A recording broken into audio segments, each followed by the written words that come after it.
Walsh. Eric Walsh.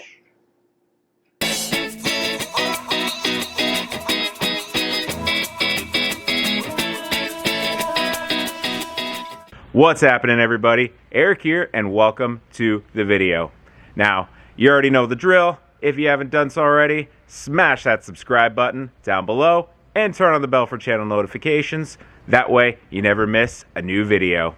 Also, if you're interested in just getting started with that workout right away, here's a caption for you down below to let you know what time to skip to so you can get started right away. All right, if you couldn't guess the theme already, this week's workout is inspired by the brand new 007 James Bond movie, No Time to Die, starring none other than Daniel Craig for his last time around the block as James Bond. So, quick breakdown of that workout for you so we can get it going. 3 rounds in total, 5 exercises per round, 30 seconds on, 30 seconds off, and 30 seconds of rest in between each round. If you need some additional time, just hit that pause button. Take care of yourselves and just press it when you're ready to go again so you can restart that timer I got up. Sound good? Should we get it going? All right, let's go.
Alright everybody, that is it. That's a wrap for this video. Please be sure to subscribe to the channel if you haven't done so already, and toss this video a thumbs up if you liked it. And we'll see you in the next one.